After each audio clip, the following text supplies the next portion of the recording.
नमस्ते दोस्तों, आज हम एक बहुत ही दिलचस्प और अनोखे विषय पर चर्चा करेंगे।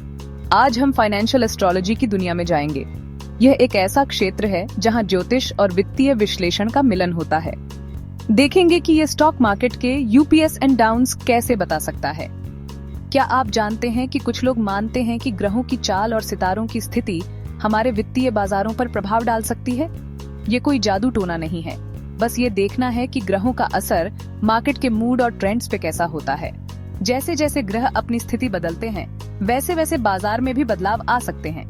जैसे चांद समुद्र में ज्वार भाटा लाता है, वैसे ही ग्रहों की चाल मार्केट के सेंटिमेंट्स को बदल सकती है, जिससे ट्रेडिंग डिसीजंस और प्राइसेस पर असर पड़ता है। यह एक बहुत ही रोचक दृष्टिकोण है जो हमें सोचने पर मजबूर करता है।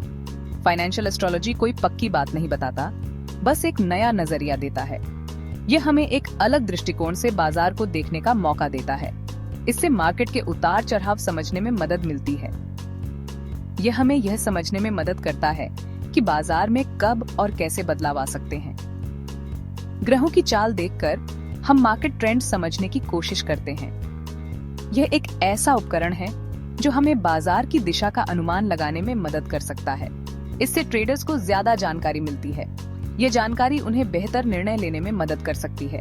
स्टॉक मार्केट में नॉलेज ही पावर है।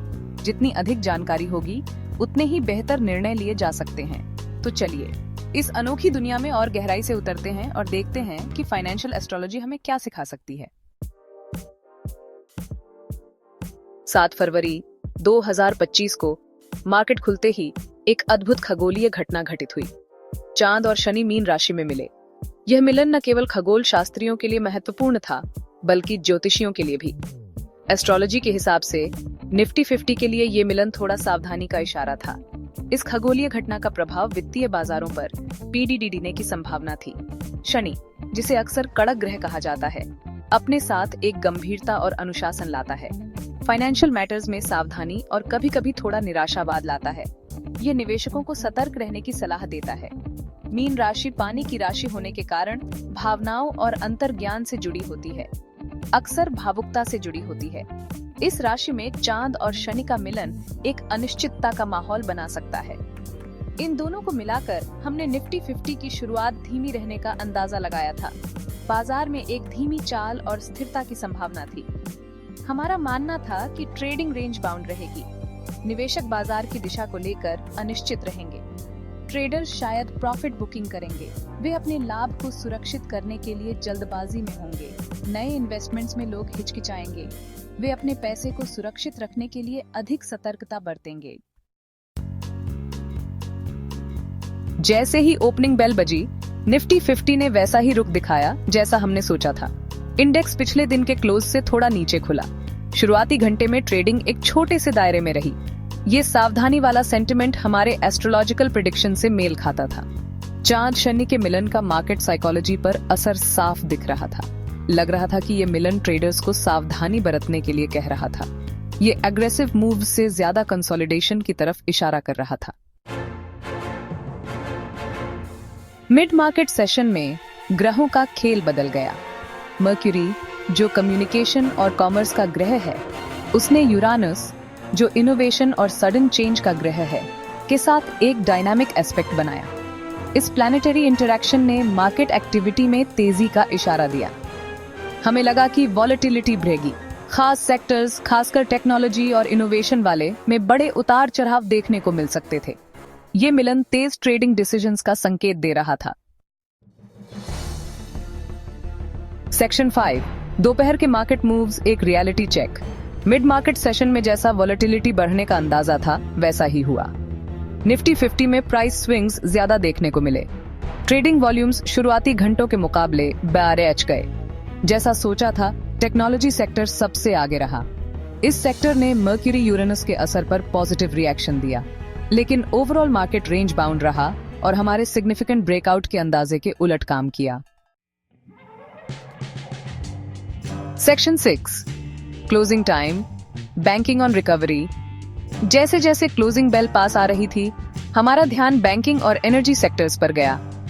इन सेक्टर्स में हाल ही में काफी हलचल देखी गई थी और निवेशक इनकी ओर उम्मीद भरी नजरों से देख रहे थे। हमें उम्मीद थी कि ये हैवीवेट सेक्टर्स मार्केट को ऊपर उठाने की कोशिश करेंगे। पिछले कुछ हफ्तों में इन सेक्टर्स ने कुछ सकारात्मक संकेत दिखाए थे और निवेशकों को विश्वास था कि ये ट्रेंड जारी रहेगा। एस्ट्रोलॉजी के हिसाब से जुपिटर का फेवरेबल एस्पेक्ट पॉजिटिव न्यूज या पॉलिसी अनाउंसमेंट्स का इशारा कर रहा था। कई निवेशक इस बात पर विश्वास करते हैं कि ग्रहों की स्थिति का बाजार पर प्रभाव पड़ता है और इस बार भी ऐसा ही कुछ देखने को मिल सकता है। हमें लगा कि निफ्टी 50 अपने शुरुआती लॉसेस को कम करेगा। दिन की शुरुआत में कुछ गिरावट देखने को मिली थी, लेकिन जैसे जैसे दिन बढ़ा, बाजार ने रिकवरी के संकेत दिखाने शुरू कर दिए। एक ठीक ठाक पॉजिटिव क्लोज की उम्मीद थी। निवेशकों का मनोबल बढ़ा हुआ था और सभी को उम्मीद थी कि दिन का अंत सकारात्मक रहेगा। ये फोरकास्ट इस बात पर आधारित था कि इन की सेक्टर्स का पॉजिटिव सेंटिमेंट बाकी मार्केट पर भी असर डालेगा। अगर बैंकिंग और एनर्जी सेक्टर्स में मजबूती बनी रहती है तो बाकी बाजार भी इसका फायदा उठा सकता है और हम एक मजबूत क्लोजिंग देख सकते हैं। Section 7, the final bell. क्या प्रिडिक्शन सही निकली? निफ्टी 50 ने ट्रेडिंग के आखिरी घंटे में थोड़ी रैली दिखाई, जैसा कि प्रिडिक्टेड था। लेकिन जहां बैंकिंग सेक्टर ने स्ट्रेंथ दिखाई, वहीं एनर्जी सेक्टर हमारे अंदाजे के उलट सुस्त रहा। इंडेक्स अपने ओपनिंग वैल्यू से थोड़ा ऊपर क्लोज्ड हुआ, लेकिन पिछले दिन के क्लोज से काफी नीचे। इससे पता चलता है कि लेट रिकवरी अटेम्प्ट का हमारा प्रिडिक्शन सही था, लेकिन ओवरऑल मार्केट सेंटिमेंट बेयरिश रहा और पूरी रिकवरी नहीं हुई। 7 फरवरी 2025 के लिए हमारे प्लैनेटरी पोजीशंस एनालिसिस ने कई अच्छी प्रेडिक्शंस दी। हमने निफ्टी 50 के सबड्यूड ओपनिंग का सही अंदाजा लगाया। ये मीन राशि में चांद शनि के मिलन की वजह से था। इसके अलावा मिड मार्केट सेशन में वॉलेटिलिटी बढ़ने का हमारा अंदाजा, जो मर्क्यूरी यूरेनस एस्पेक्ट की वजह से था, सही निकला।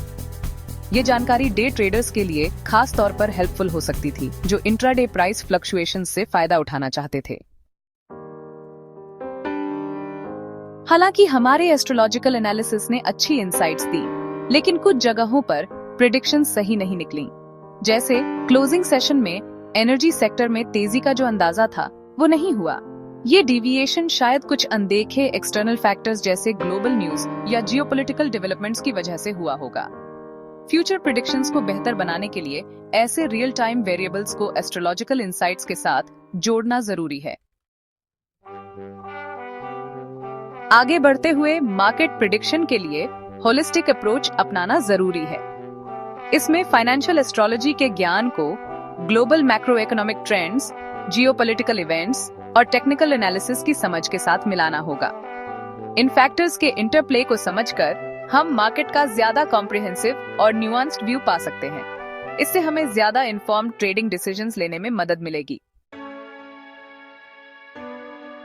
जैसा कि हमने देखा, फाइनेंशियल एस्ट्रोलॉजी मार्केट मूवमेंट्स को देखने और समझने का एक यूनिक नजरिया देता है। हालांकि ये कोई फेल प्रूफ सिस्टम नहीं है, लेकिन ये मार्केट साइकोलॉजी और पोटेंशियल ट्रेंड्स के बारे में अच्छी इंसाइट्स देता है।